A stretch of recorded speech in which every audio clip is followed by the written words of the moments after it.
Hello everyone and welcome back to my channel. Today I'm going to be testing out some painting hacks.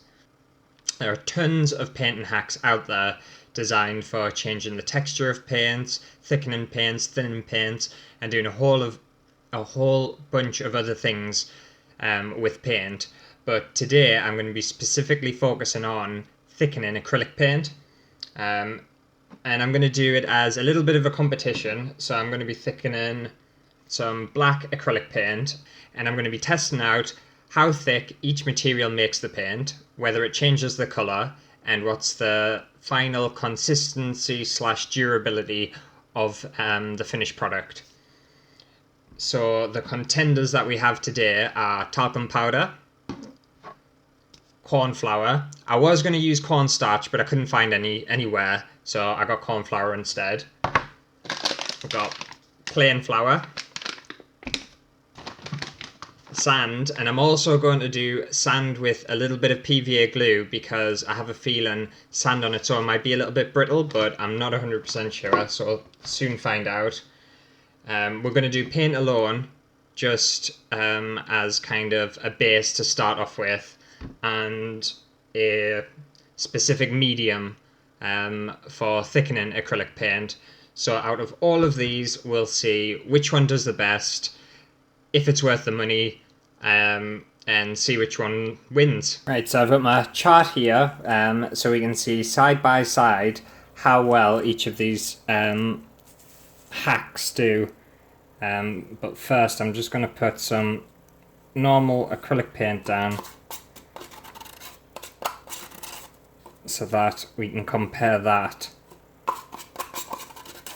to the rest of the things that we put in.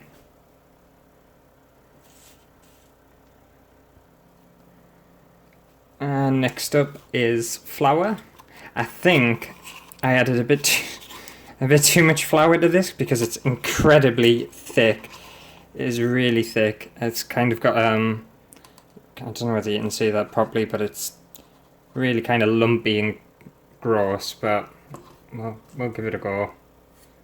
But it's definitely thick by the looks of things. But it's got a very different texture. It's a lot less smooth and a little bit more grainy, but we'll see how it goes. And the next one is corn flour, and I'm not sure whether I've done this right. I don't think I have, unless corn flour is completely different to cornstarch or whatever it was called. But as you can see, it is incredibly runny. It's almost like water. It's had the opposite effect, but I'm just gonna put some on anyway and see what happens. You never know, but I don't have high hopes for that one. And the next one is sand on its own, and there you go. And it's thickened quite well actually, and it's got obviously a grainy texture to it. But I'm kind of liking it so far. Obviously we'll see what happens once it's dried, but at the minute I don't know, I'm kind of impressed. But yeah, it's definitely not smooth. It's very coarse and textured, but I do quite like the texture of it. And then the next one is sand and glue. And yeah, it's smoother than the sand on its own. I don't know whether I don't want to drop any of it. It's got a smoother consistency to the just sand alone, but it's not as thick. It's more. Oh, actually, no, it is quite. It's quite thick. It's just not as textured as the sand alone. That's quite nice actually. I like that one so far. Obviously it might change once it's dry, but for now it looks alright. And the next one is talc. It mixed in really well. It has thickened the paint and it's gone really smooth as well. So it's got a very smooth texture to it, and it smells amazing. So that's another plus to using talc in your paint.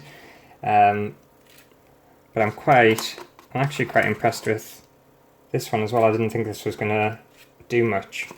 But if you want a smoother consistency, it seems like talc is quite good at thickening paint and giving a smooth finish. And it smells delicious. And then finally we have the medium, which was from Liquitex. And I put quite a lot in by accident, and I don't think you're supposed to put as much in. And it's become so thick that it's almost like mud.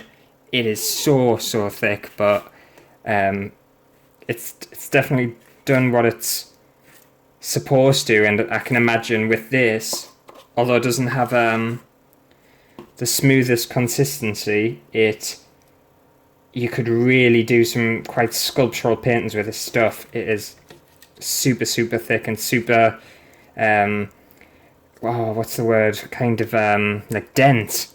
It changed the paint really dense, but I have a feeling that might change the colour of the paint, because it's already looking slightly lighter than the other ones. But the other ones are lighting anyway, so we'll see on that one. We'll see.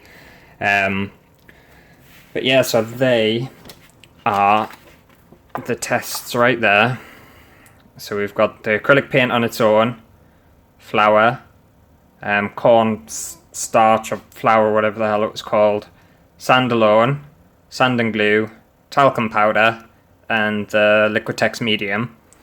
So what I'll do is I'll leave that. I think I'll leave it for a good 24 hours, and then to give it each one a fighting chance, and then we'll see the results once they're all dry and set, and see what happens, see if anything's changed. Okay, so it's the next day. I've left all of them 24 hours to set and dry, and I've finally got the results. So here they are right here. So you've got the acrylic paint, the flour, the cornstarch, sand and glue, talc, and the medium. And to be fair, a lot of them have done quite well, apart from the cornflour. The cornflour was absolutely horrible. It's so, I don't know, I'll try and get, you can kind of see, it's just so flat. It's like, it just had the opposite effect. It didn't work how I wanted it to. The medium worked really well. It's very raised and thick, and like I said, you could get some really nice sculptural effects with that.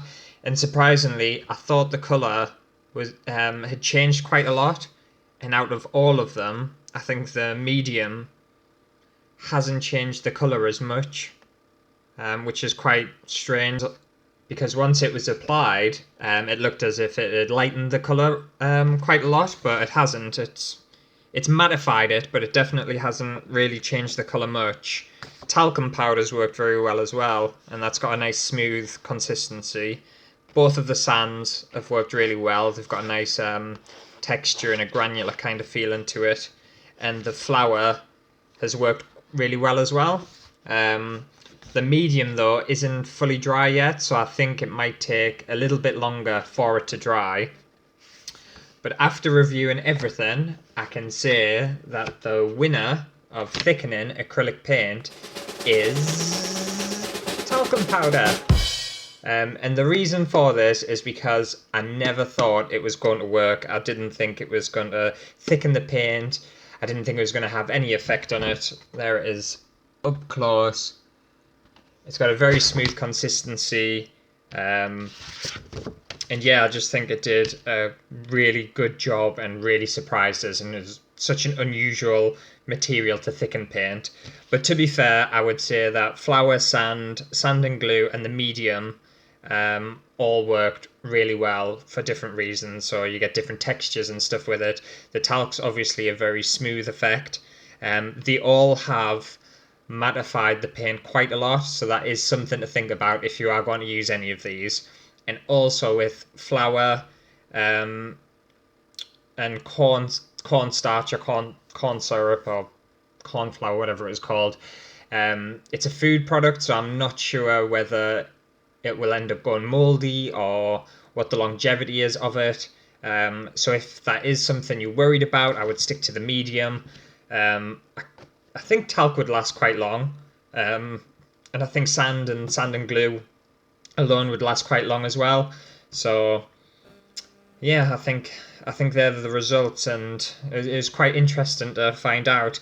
And I think I'll be using sand, um, and the medium as well. I think I'll use them again because even though they didn't win this competition, they still did really good results and could be used for different kinds of paintings and different things. So that is something I'm definitely considering with. And obviously, oh, talc, I think I'll use that again as well. And you have to think with talcum powder, flour, sand, these are really inexpensive items to use to thicken acrylic paint. Whereas obviously the medium is a lot more expensive, but the medium does do a very, very good job, and it's something you can trust. So it's up to you what you do with it and whether you will use any of these or whether you'll just stick to the medium.